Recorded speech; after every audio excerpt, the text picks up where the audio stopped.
And a lot of the times, if you stay positive and you keep going one foot after the other, you'll make it.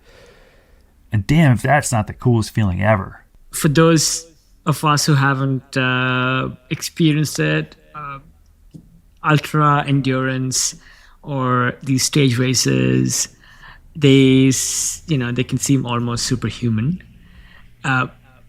What is it about the sport? These your super long quests, if I may, that draws you in. What is it about these races that keep you hooked?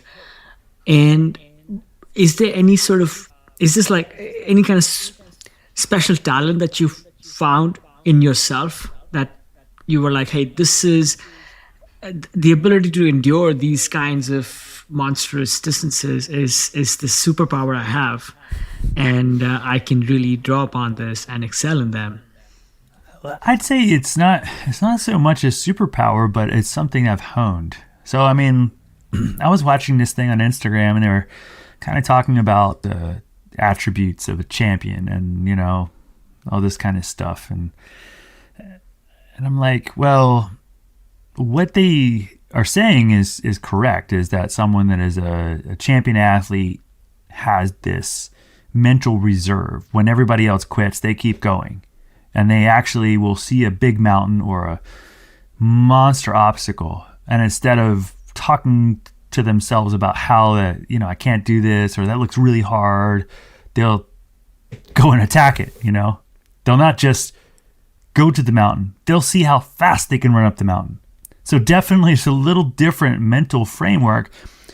But back to what I was thinking internally when I watched this Instagram reel was that it doesn't start that way.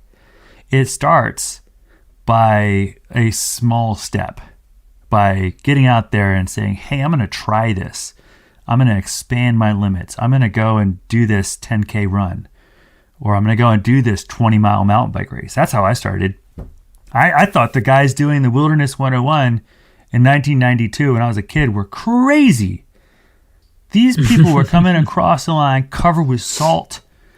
I mean, vomit. Like, they were laying on the ground. Like, why do you do that to yourself, I mean, I did this fun race. It was hard as hell. I mean, it was 20 miles. It was enough to kill me.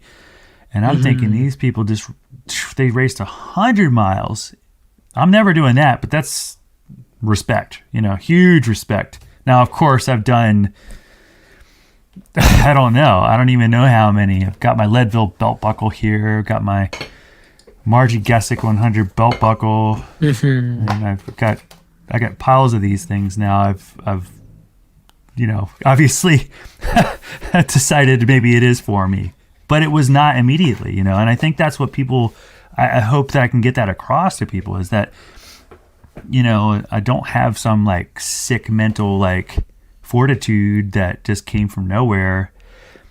Definitely pretty tenacious, but through the years I realized, hey, that experience, I mean, it kind of feels good, when you achieve something you set out to do, you train for it, you prepare for it, you step up to the plate, shit gets crazy, but then you kind of pull it back in, and you kind of wrestle with the demons in your head, and you come out.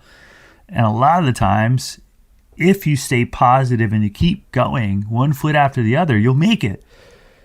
And damn, if that's not the coolest feeling ever, like winning a race is cool, but when you like overcome like this monstrous challenge and riding through the night and climbing up and over a mountain, and you see the sunset or sunrise, or maybe both. I mean, those are powerful and moving experiences, and yeah, it's addictive. It's really, really cool stuff once you try it.